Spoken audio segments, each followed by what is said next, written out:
Hello everybody, welcome to my YouTube channel. My name is Zakaria the Ghost. I'm back again with a brand new TV show called Lingashoni, written by Sipose Tushapu, directed by Tuli Zuma and Sibongiseni Zondi. Guys, the first episode of season 1 start with the man wearing a suit. He is begging for his life. He is saying, my children will need their father. If you let me live, I will forget what I saw. Now the question was like, what did he see?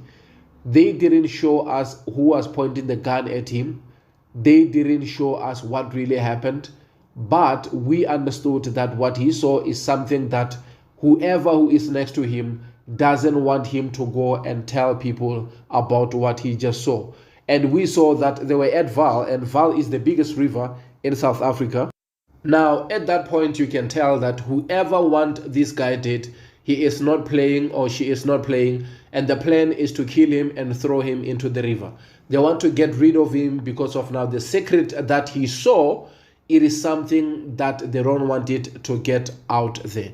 Now, I like this episode simply because of they were not dragging the scenes. They were making sure that they're giving you exactly what you want to see, and they were straight to the point. The storyline was solid.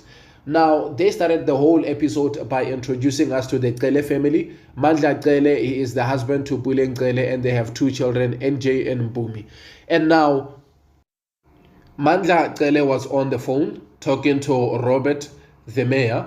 Now, they were talking about the business meetings. They were talking about, the time where they should meet to go and discuss some of the tender meetings, since, the mayor has been giving them tenders. And now, after he finished with the phone call, Puleng asked Mandla, do you still think it's wise for us to do business with this man, since we have seen what Chauke wrote about him on the newspaper? Because Chauke, he is the journalist. He wrote some secrets about the mayor, and now the mayor has been exposed and he is very angry. Now, Puleng said, we don't have to do business with him anymore, because when he goes down, he will drag us down with him. And we don't want that in this family. Now, Mandla is telling Puleng that you forget that this gentleman, he gave us tenders. He is the reason why we live this lavish lifestyle. And if we want to keep on living this way, we need to do business with him. He is a good man. He never gave us any problem. He is like a brother to me. Now, Puleng is saying, you every day go into the business meetings, but you don't even have time for your 2 children. Look at them now. They are going to school competitions. You don't even go there like other fathers to support their children. Now, Mandla is like saying those fathers are not going to the million rand meetings. I'm going to the million rand meetings so that we can continue to have the lifestyle that we have in this house. Now, he said his goodbye while he's on his way to meet the mayor, Mr. Robert. Now, he see Papi coming into the house. He's greeting Papi. Papi, he is the driver. He is the guy who takes the children to school all the time. And Papi noticed that the children are not happy and is asking what's the problem, and they're telling him that our father cannot be there to the school competition and we wanted him to be there. And he's saying, don't worry, Uncle Papi is here. Uncle Papi will be with you. He will support you. But now Puleng noticed what is going on because the children are happy, and she is saying to the children, don't you ever think Papi can replace the space of your father. He is not your father. He is the driver. Now, Papi now goes to Puleng and he is complimenting Puleng of saying, nice dress, you look beautiful, I hope, or I think maybe Mr. Cele was over the moon to see you dressing like this. And now Puleng, she's saying he didn't even notice that I am dressing this way. Now, we saw that Mandla arrived to the place where the mayor stays, and he found the security. Of course, they are talking, everything is fine, they know each other. Now he is saying, I'm here to meet the mayor because I have the meeting with the mayor. Now the security is telling him that no, the mayor is still busy with another meeting because he's with Mr. Chauke. Now Mandla is saying, oh, abangan bambonke labo, like those are both my friends. So if they are all there and having meeting, they will be excited to see me because they are both my friends. Open the gate, give me the access, let me go and join them. Now, when he entered the office, he went to the fridge to get maybe a beer or something in the fridge, because they didn't show us that what he was actually going to the fridge to get. Then he realized that there is an argument between the 2 gentlemen. Mr. Chauke and the mayor, Robert, they are not seeing things eye to eye. But he just took it easy of saying maybe because of Chauke wrote, some disturbing things on the newspaper, because Chauke is the journalist, well-respected journalist, loved by people. He said things that the mayor didn't like, and that's why the mayor is angry at him. But now later he realized that it tend to become verbal to physical now. They are fighting, and when he stepped into the office, he realized that Mr. Chauke is on the floor, and the mayor, he is on top of him, putting hands on his neck, actually strangling him to death. Now, the journalist died, Mr. Chauke died, and now Mandla witnessed everything.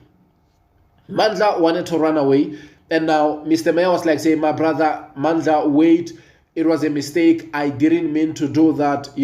This guy, I was just trying to talk to him, and I just lost it. You know what he wrote about me on the newspaper. And now Mandla decided to make sure that he get away from that office, and he started calling his wife, Puleng, to tell Puleng that, look, you were right about this guy. I should keep my distance, from this guy so that we can keep our reputation. Now, the problem was that Puleng was not answering the phone. He decided to go home to check if she is there at home, but there was no one at home. But he had something like the glass breaking from the other room. He went straight to the bedroom, and he found out that Puleng, she was busy with Papi, in their bedroom. They were busy doing the dance. He got very angry, and he took out the gun, and he pointed the gun at Papi, and he said, I trusted you, I gave you the job, I pay you, and now you want to come and sleep with my wife. And he asked the wife how long this thing has been happening, and she said it's been months. Now he got very angry. He wanted to shoot Papi. He was telling Papi that I can kill you right now. And while they are busy raging and talking back and forth, Puleng decided to take out the gun and shoot the husband, Mandla, right on the stomach. And now Papi was shocked to see Puleng shooting the husband, because he didn't even know that Puleng has a gun. They were all in that bedroom, Puleng hiding the gun under the pillow.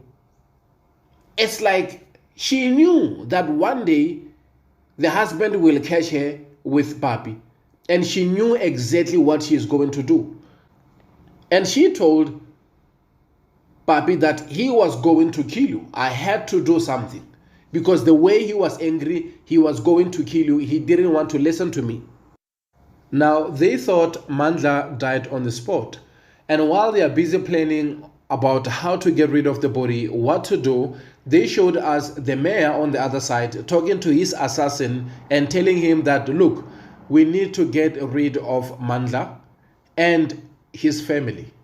We cannot afford this to go out, simply because of now we know how people love Mr. Chauke, how people love the journalist. They cannot let that story die down, and they will do some investigations. So we need to get rid of Mr. Cele and his family.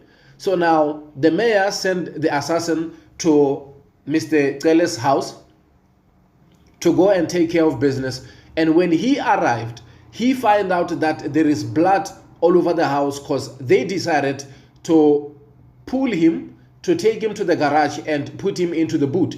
Their plan was to take him and dump him somewhere, so they will think of what to do later. So now after he found them there, and he said, what are you guys doing? So now the wife was so afraid. She said, look, just tell us how much you want, any amount of money you want, we will give you. The assassin had to think about it, and he realized that actually he will be paid double, because the person he was there to kill is dead already.